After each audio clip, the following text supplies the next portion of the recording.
first installation. There'll be another one in this series around using SAS for analysis purposes. So as I said, my name is Jason Pohl, and it's my pleasure to be here today to talk to you about this. So a bit of an overview of what we're going to cover today. I'm going to give you, again, just an overview of SAS, and I keep coming back to this when I say revisited, because whenever I've been presenting about SAS to this research champion group, I've been giving you this sort of overview, and we're finally moving into some analysis and procedure steps. And then specifically today, I'm going to talk a little bit about some bivariate tables and stratification. And some of that I've actually already presented in some of the procedure things that I've described that SAS can already do. But I'm going to come back now and show you actually some of the statistics that you can get out of that. And specifically, we're going to talk about correlation and chi-square tests, and then odds ratios and relative risks, which also come out of these bivariate table procedures that you've already been introduced to. And then I'm going to give you a very brief introduction to logistic regression. So those are the topics that I'm hoping to cover in the next hour or so. So just as an overview, SAS really has the ability to do two major things, and one is a data step and one is a procedure step. And the data steps really are around manipulating the data in some way. And so we've covered all this about how to read in the cyp-c data, how to create and redefine variables, how to subset the data, how to work with dates and formats and various things like this. And we've talked a little bit about the procedure step, which is the second thing that SAS can do. We've showed you how to produce some frequency tables and things like that. But today we're really going to get into some of the analysis of the data, and I'm going to demonstrate really the first estimates from regression modeling that you can do with this. So to start with, bivariate tables and stratification. So really in SAS, the procedure that we use to create tables is called the PROC-FREQ procedure, or short for frequency. And really it allows you to get any number of cross-tabulations that you'd like. And then it also allows you to get basic statistical tests. And I've covered this procedure in a previous webinar, but I never talked about the statistical tests that you could get out of it, and that's what I'm going to focus on today. But the basic layout of the procedure is to say PROC-FREQ, and then there's some options, as there always are, specifying the data set and a few other things. There's a bivariable ability, so this is where you can actually do stratified analyses. And then ultimately there's the table function where you can request actually the tables that you'd like to see. This, of course, isn't all that the PROC-FREQ procedure can do, but these are sort of the main commands that I think most people will get involved in when analyzing cyp-c data.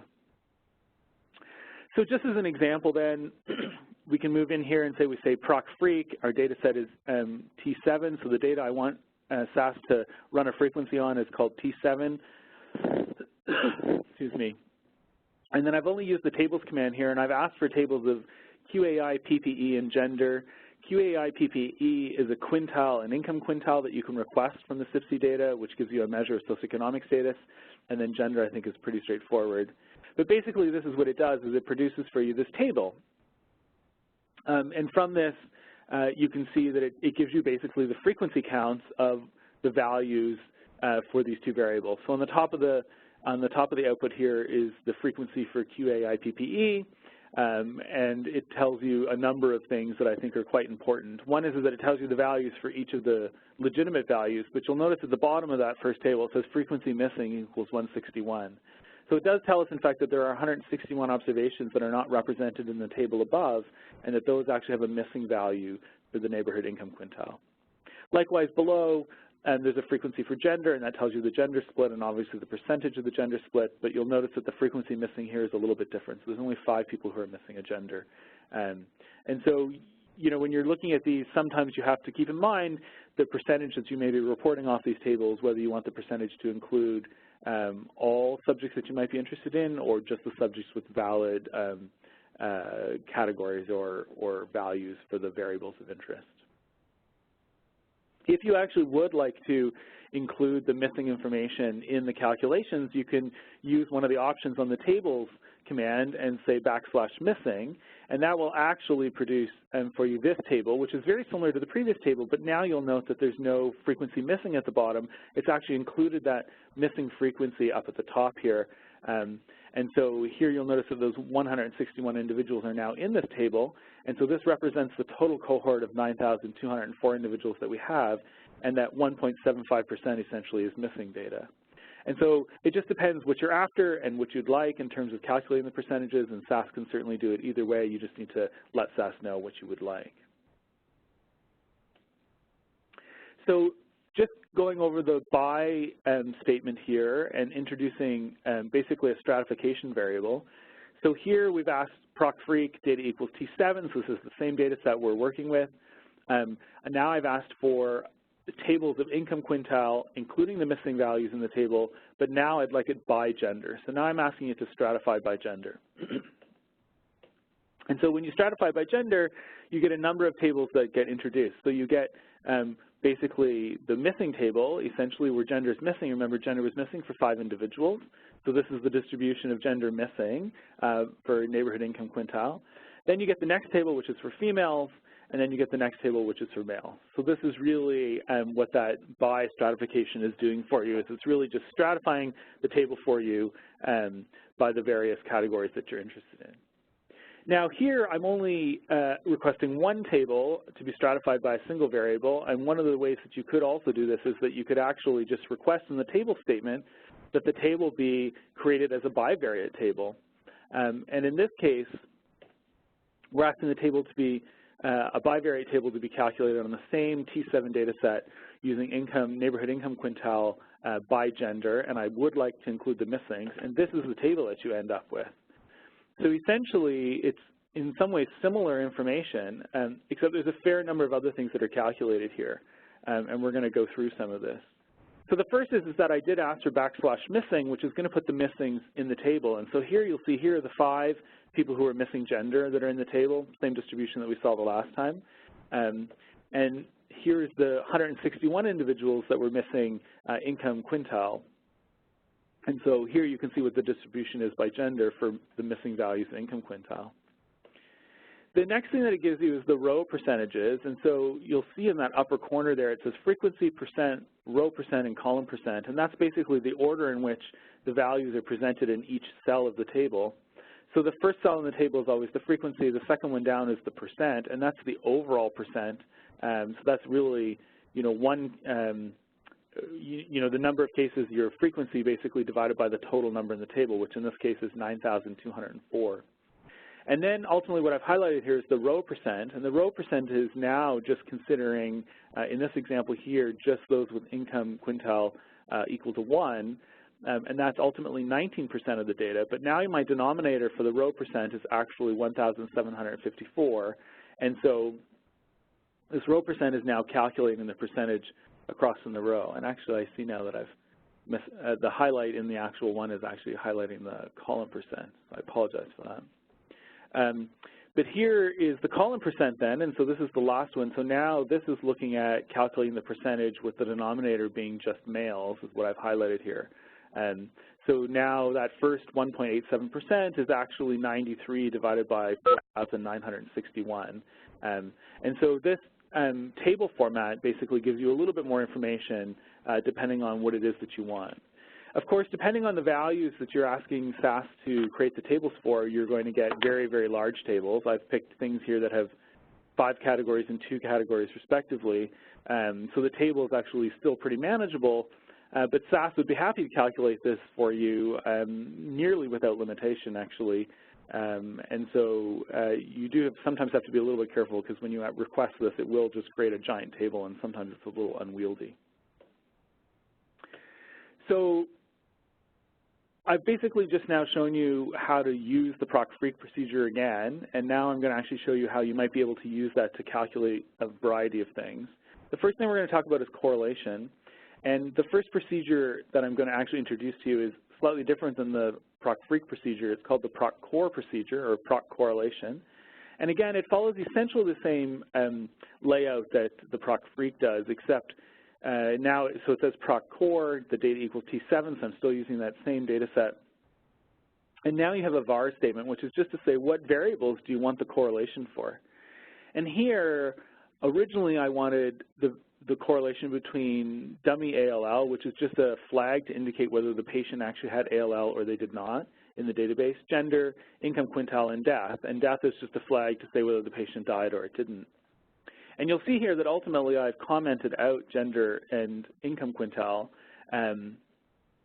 because actually correlation, PROC core will only give you the correlation between numeric values. So because I've actually stored gender and income quintile in the database is something other than a numeric value, it actually would give me an error if I tried to run this. And so it would actually say that this is not the right variable type prescribed for this procedure and it won't run. So ultimately I just commented out, and I'll show you ways in a minute how you might want to get, or how you might be able to get correlations using these variables. So one of the things, so when you run the procedure then, this is the output. Ultimately, I'm only getting the correlation between dummy ALL and death. And you'll notice that when you run this procedure, it gives you some basic statistics, some simple statistics up front, which is basically the count, the mean, the standard deviation, the sum, the min, and the max for each of the values that you're interested in. And then ultimately it gives you a correlation matrix at the bottom. The correlation matrix at the bottom, of course, gives you the Pearson correlation coefficient for these two values. And you'll notice that, for some of them on the diagonal, it's always equal to 1, and that's because it's being correlated with itself, which means it has a perfect correlation, so that gives you a value of 1.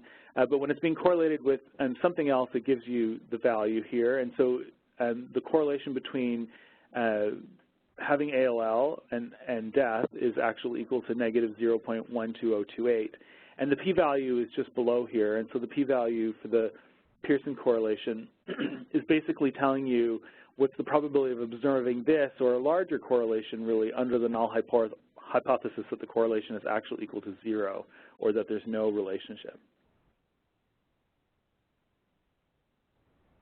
So that's the PROC correlation procedure, but I said, how would you actually go about getting correlations for categorical data?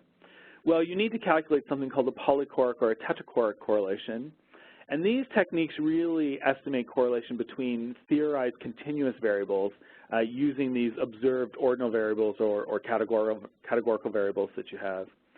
And they're just fancy words really for other correlations, but tetrachoric actually is for 2x2 tables and polychoric is for n-by-n tables. And you can actually request these correlations using the FREQ procedure. So if I go back to the frequency procedure now, I now have a table statement that says dumb ALL, gender, neighborhood income, and death. And now I have those in brackets with a star that then correlates them with the others. So I'm asking for PROC FREQ to basically create 2x2 or n-by-n tables between each and every variable in the data set that I'm asking for here, these 4 variables.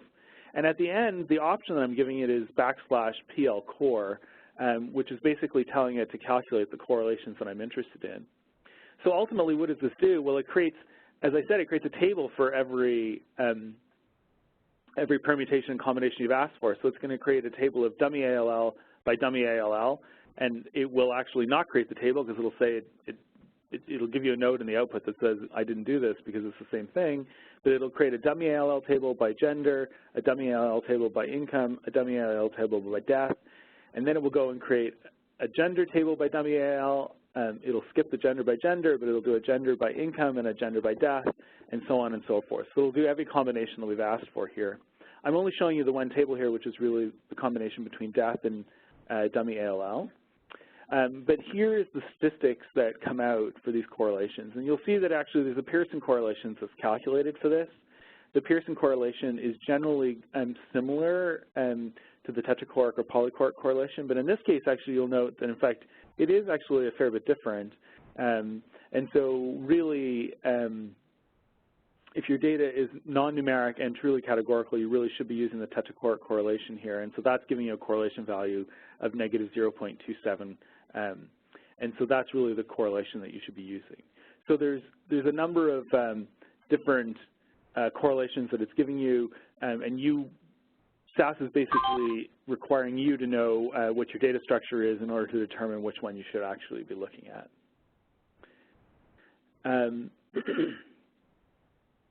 Just to give you a sense of a polychoric correlation, which is using a table that's bigger than 2 by 2. So here, this is the table that's created for income quintile by death. And you'll notice I didn't use the \missing command here, so the missings are down at the bottom there. It says FREQ missing 161. And ultimately, this is the table that's put out. And then the polychoric correlation is equal to negative 0.019. So this is the way to sort of get the correlations for the variables that you're interested in. Generally, I do like to look at correlations for my variables in my analysis data set up front, just to have a good sense of what the relationship is between all those variables before I would put them into a modeling technique similar to something like logistic regression, which I'm going to describe a little bit later. I feel it helps me give me a good sense of how some of these variables might be related or react to each other, essentially.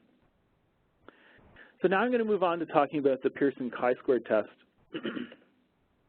So this test really uses the chi-square distribution under the null hypothesis that there's no relationship between two variables, and it tests that the two variables are basically independent, so whether they're related or associated. Some of you may have had to calculate chi-square tests previously by hand. I think many of us did in our undergrad at some point. But here it tests the difference really between what's expected in terms of the frequency and what the observed frequency actually is in a one or more categorical variable. So this is really, you know, if you've learned how to calculate expected frequencies based on marginal totals, you would be able to calculate this by hand.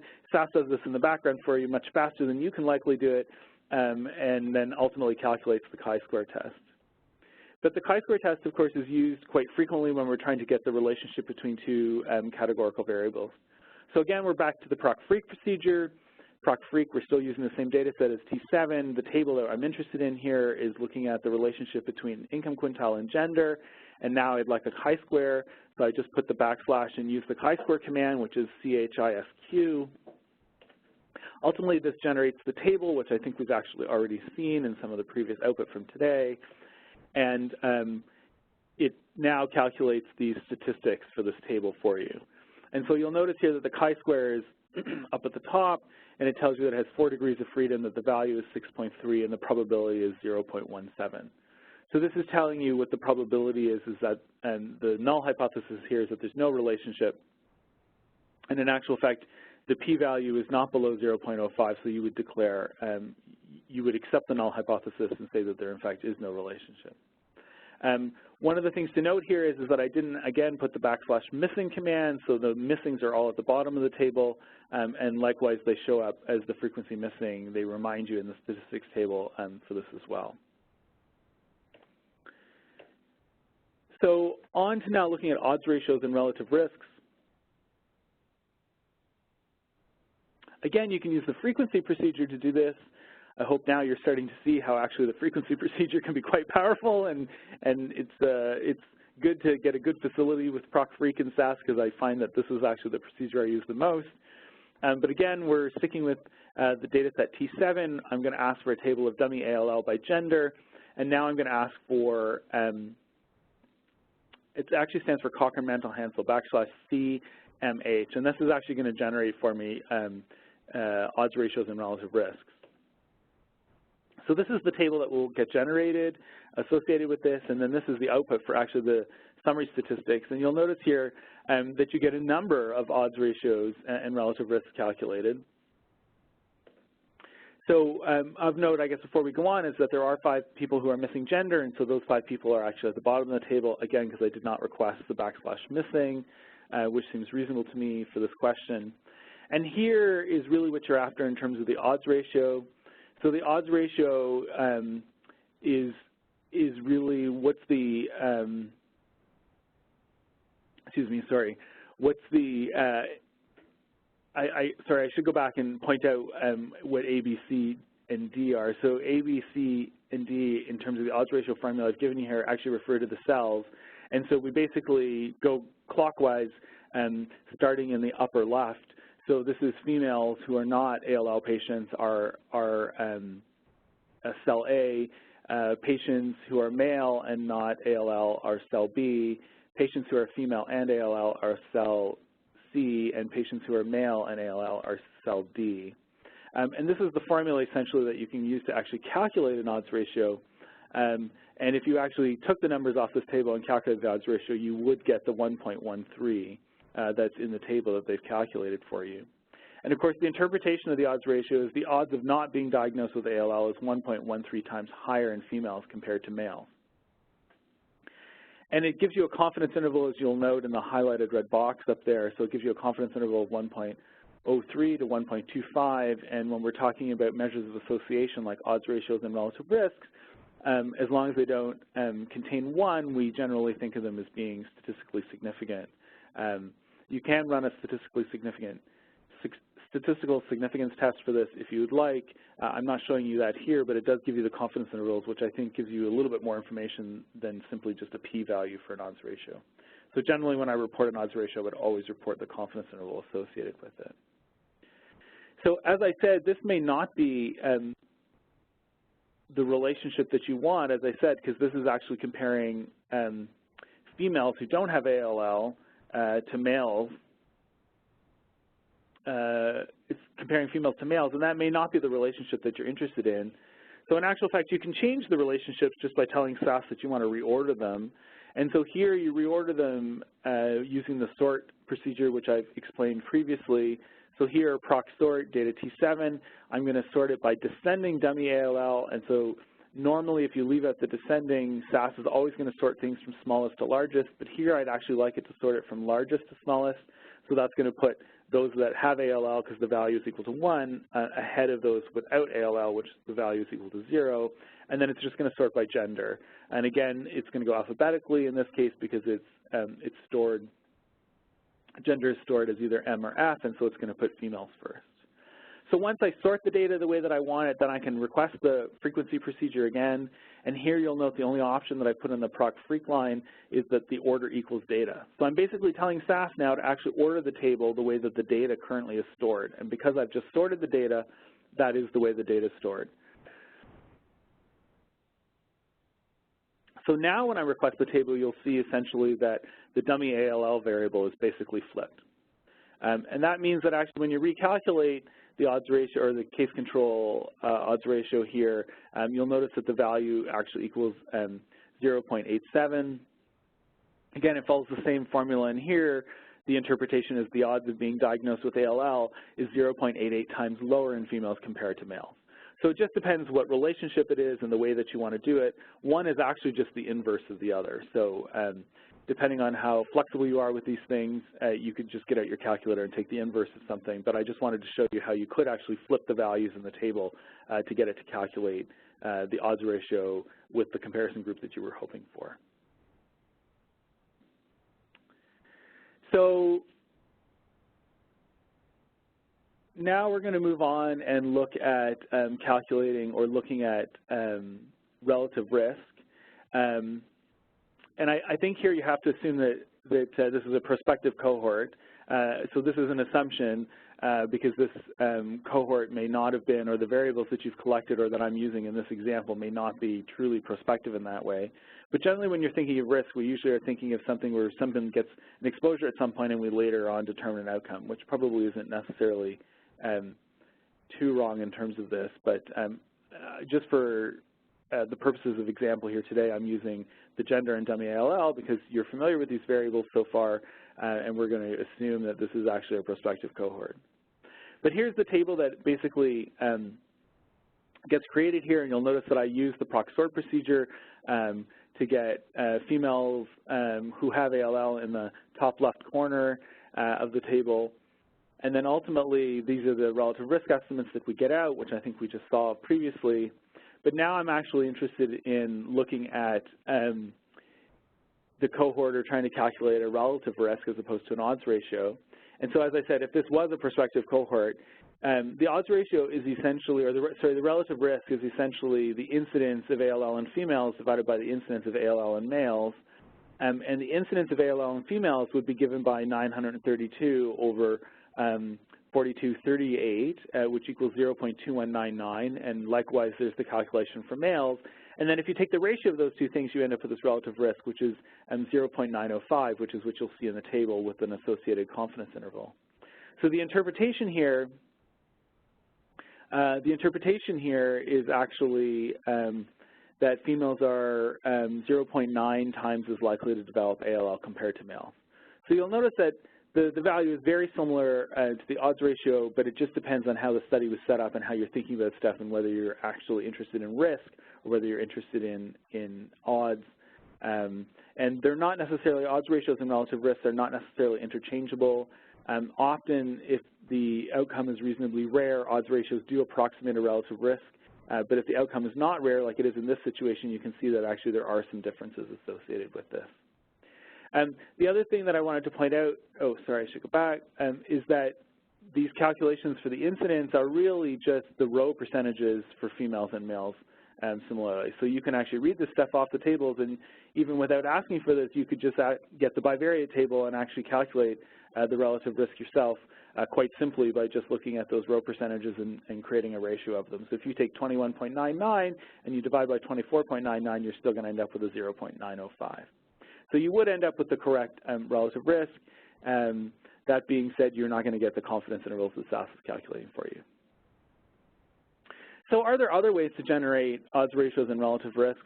And you know, these are often called measures of association, and certainly you can generate these using modeling procedures such as logistic regression or log binomial regression. Logistic regression is good for developing odds ratios, and log binomial regression is good for developing relative risk. And the models really allow you for further assessment. So they allow you to control for confounding and estimate effect modifications. So often, if I'm calculating these things, if it's only for a simple table, I'll request it using the PROC FREQ procedure like I demonstrated. But in actual fact, I'm usually interested in trying to control for confounding or look at other variables in the model, and so I would move on to a modeling procedure, which is what I'm going to describe now, and that being logistic regression. So logistic regression is just a specific form of a generalized linear model. It uses the logit function to actually create the link between the dependent and independent variables. And the logit function is used in this case because logistic regression is really generally used for dichotomous outcomes. So this is where, you know, in this example that I might be using where death is the outcome. So it's clear that someone is either dead or alive, and so that's a dichotomous outcome. And so you need some way to link that with the other variables, the explanatory variables, in a linear fashion, and that's basically this link function, and that's the logit. I'm not going to get into too many details exactly about what the logit is or how it works, but there's some great books out there if you were interested in exactly figuring that out.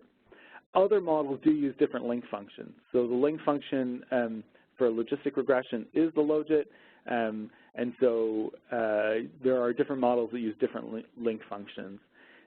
Each link function that you actually choose does come with a different set of assumptions, and generally speaking, logistic regression assumptions are pretty reasonable in most situations, and hence we say the models are very robust. So it's one of the reasons that the logistic model has become so pervasive, I think, in terms of modeling things. And so I think it's relatively easy to use, partly because it is so robust and the assumptions are pretty minimal. I'm not going to go through all of the assumptions with you, but if you are interested, you can certainly either send me a note or look some of these things up in various textbooks that go through in great detail exactly what the assumptions are that you're making with each model. Basically, though, to call up a logistic regression, we use the PROC logistic function. So here, PROC logistic data equals T7, so we're going to use the same data called T7. And ultimately, I've asked for the descending function here. The descending function just orders the outcome so that it's the highest level of the event is actually what we're modeling against. So in this case, I'm using death as the outcome.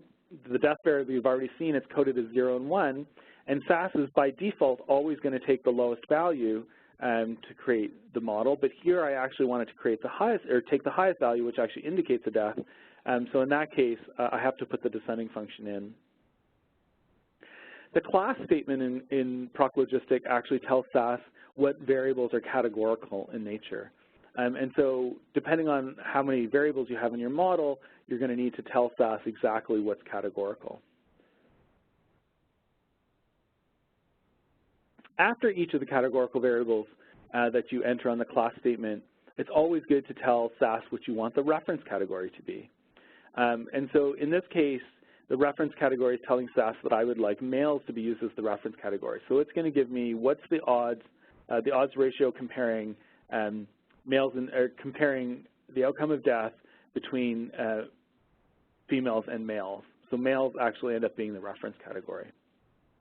And the param ref option at the end is really an important feature here for being able to get the correct outcome. And I'll explain this a little bit when we start seeing the outcome, but you do need to put param equals reference here, and that tells us that you're using the parameterization that you're using to actually use the categorical variables. The default is not reference.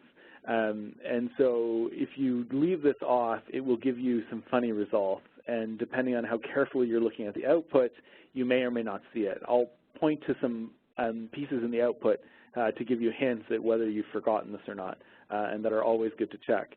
But often when people have run models and they don't quite understand the relationships that they might be seeing, they come to me and they show it to me, and I realize that, in fact, they've forgotten this, and so it doesn't parameterize the categorical variables correctly. And ultimately, there's a model statement here. So the model statement that we're using here is that death equals gender, and it's really just telling SAS what is the dependent and independent variables. So generally speaking, when we write a model statement in this way, on the left-hand side of the equal sign is the outcome. So here the outcome is death, and on the right-hand side are the predictors that we're using to try and predict death. So now when you run this, this is some of the model output. The model output happens over a number of pages, so we're going to go through this in pretty good detail. But you'll notice here it calls us the response variable or your outcome variable, and so that's death, and that the number of categories is 2, which is good because that's what I expected, is that it's a binary outcome. It tells me here how many observations were read in from the data set T7 and how many were ultimately used. And so this is very important to make sure that your models are nested when you're comparing across models, or to even realize how much data you might be throwing away based on missing. So the default for SAS when you're running a PROC logistic is that it will do something called list-wise deletion.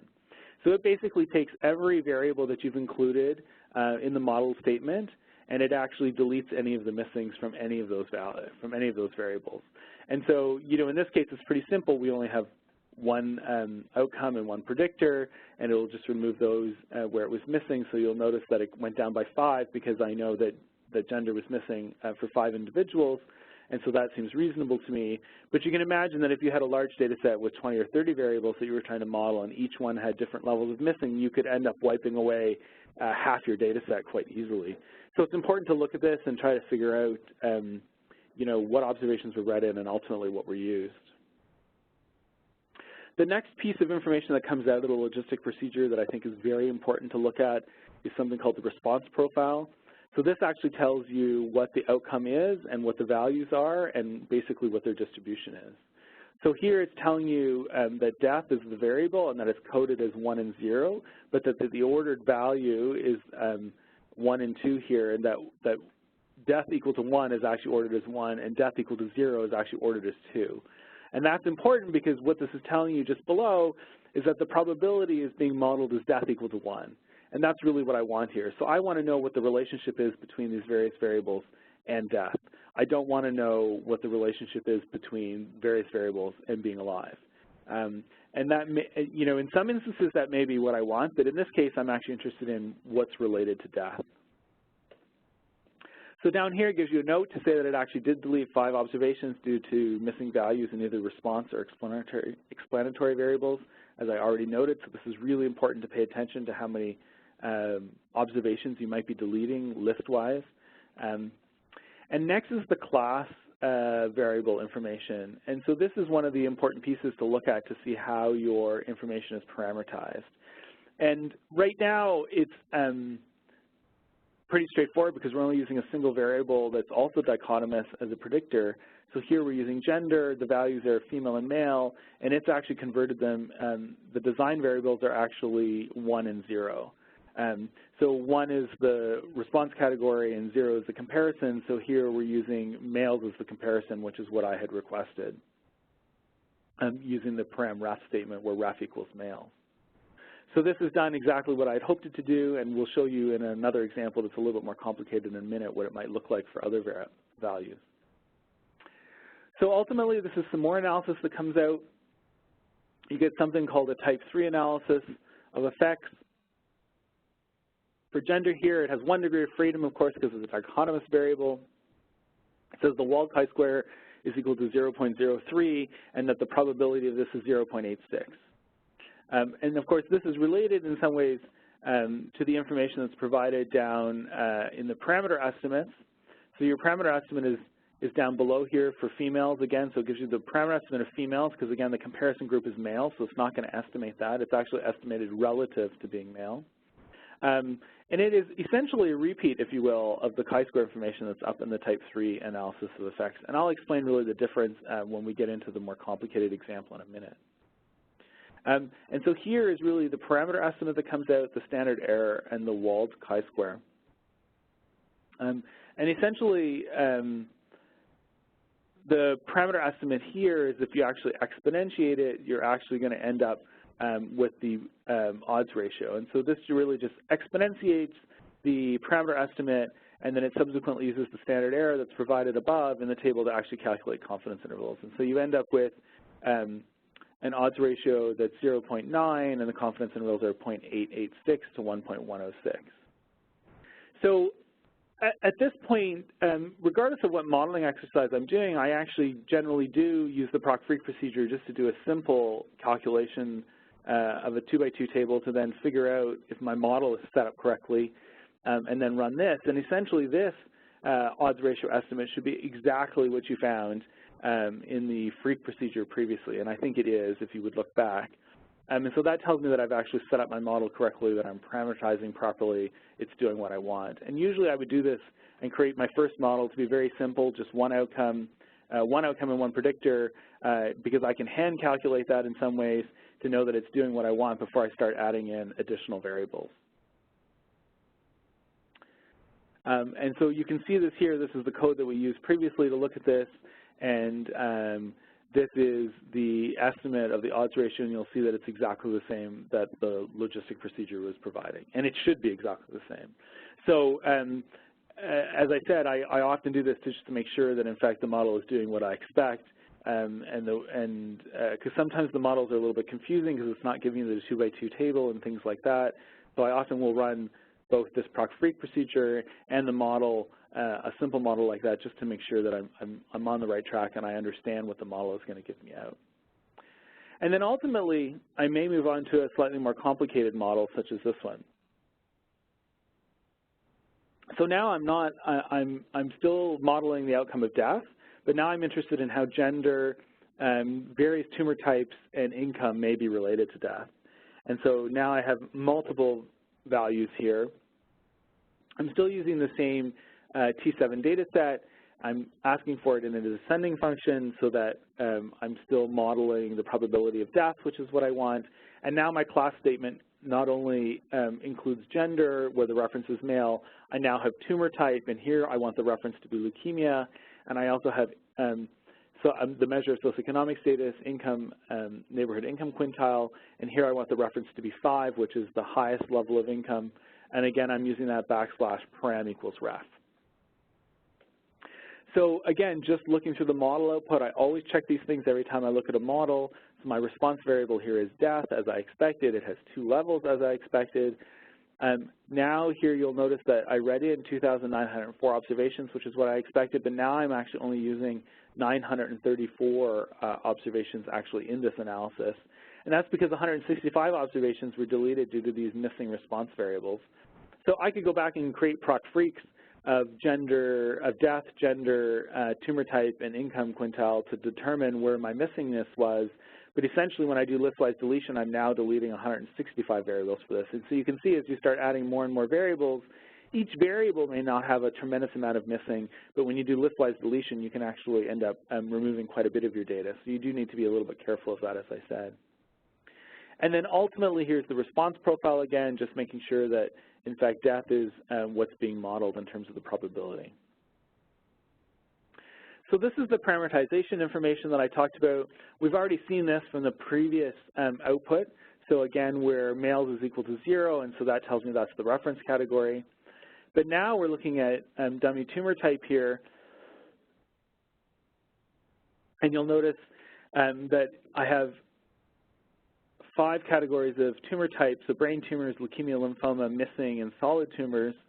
And you'll notice that essentially, because I have 5 categories, I need to create essentially 4 dummy variables or design variables to actually enter into the model here to capture all of this information. And so you'll notice that the first variable is actually just a flag for brain tumors. And so it's saying the first variable that gets created is this brain tumor variable, and so it says it just is a flag that's 1 and 0, and 1 is equal to brain tumor, and 0 is equal to something that's non-brain tumor. The second variable that gets created is one for a flag for lymphoma. The third one is for missing, and the fourth one is for solid tumors. And you'll notice the one that sort of doesn't have one as a flag is leukemia, where it's all 0 across this. And so that is actually indicating what your comparison group is here. So remember, in the model statement, I had asked for leukemia to be the comparison group, and so it should be 0 all the way across here on these dummy variables. So you could actually have, you could create these dummy variables on your own using some of the SAS coding skills that I had demonstrated in previous webinars, or you can let SAS actually do this for you using that class statement. And so this is really what SAS is doing in the background, is actually creating these dummy variables for you. And when you use that parameterization equals reference, this is what it's doing, is creating this parameterization for you. And so this is really what you need to be careful to make sure you look at, is this design variable matrix for each of your things to make sure that it's the right reference category, and that, in fact, every dummy variable is only referring to one, to make sure that, in fact, the dummy variables are basically set up the way you would expect them to be. There are different ways to parameterize the variables, and they basically create different output for you, and there are reasons why you'd want to do that. I'm not going to go into those reasons today, but generally speaking, for most of the logistic regression analysis that most of us do, this reference parameterization is really what we're after. So now looking at the income per single person equivalent, the measure of quintile here, you'll see that it's parameterized as well, and so the first dummy variable that it creates is just a flag for the first quintile, the second one is for the second quintile, and so on, and you'll notice that actually the one that has zeros all across it is category 5, and that's good because that was the category that we asked SAS to make the reference category. So after I've looked at all of this, I've determined that, in fact, it parameterized all my categorical variables correctly, and I'm happy to go on and look at the model. So this is the model statement that comes back, and you'll notice at the top this is the type 3 analysis of effects. Previously, we only had gender in the model, and with 1 degree of freedom, the Wald chi-square and the probability for gender is going to be exactly the same as what's in the model below. But suddenly now, when you have things with more than 1 degree of freedom, you'll notice here, for example, dummy tumor type has 4 degrees of freedom. This Wald chi-square that we're giving here is testing, the type 3 analysis is testing a hypothesis that dummy tumor type is the same, that the relationship between death and all dummy tumor type is the same. And in actual fact, that's not the case. You can see here that the probability is less than 0.0001, which would indicate that, in fact, there is some relationship going on between dummy tumor type. But when you get down into the model here, you'll see that it's actually created those 4 dummy variables that's run into the model, keeping in mind that leukemia is the comparison for each of these.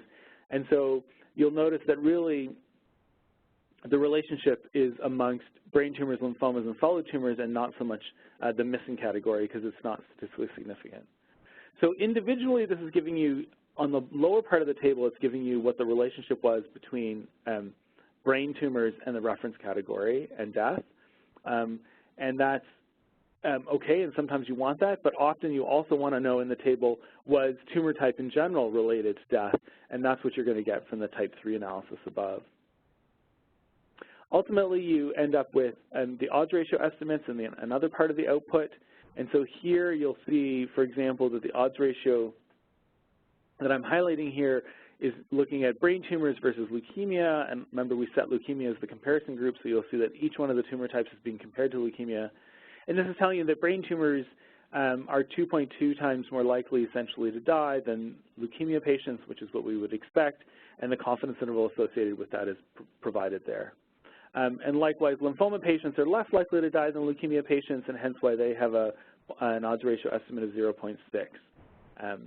So it's always good to look down this table and make sure that the relationships are moving in the direction that you want to move. Sometimes people come to me and they're like, oh, all the relationships are the wrong way. And often I go back and I look, and they actually have been modeling the probability of being alive, for example, in this example, and so they haven't used that descending option to basically make sure that they're modeling the probability of death. And so there are some things like that that you need to look for just to make sure as you're interpreting this that it is, that it has some face validity and that you sort of understand the relationships that are here. So ultimately, that was all I wanted to cover today. As I said, we sort of revisited the overview of SAS, and we've talked a little bit about how to use the bivariate tables and stratification to ultimately calculate some correlations, to calculate the chi-square test, ultimately how to calculate odds ratios and relative risks. And then finally, I went into a very brief introduction to logistic regression and how you might use logistic regression to basically replicate the odds ratio that would come out of a PROC-FREQ procedure, but not only that, but also to extend it for other variables. If people were looking for a good reference material for this topic, I would suggest a book by Paul Allison called Logistic Regression Using the SAS System. It's fairly straightforward and would go through multiple topics and goes through in detail the output that's associated with this. So it's actually quite a strong book if you're trying to use SAS for logistic regression, and I would suggest that. So at this point, I'll open up the lines, or we'll have Randy unmute everybody, and I'll take any questions that people might have. Unmuted.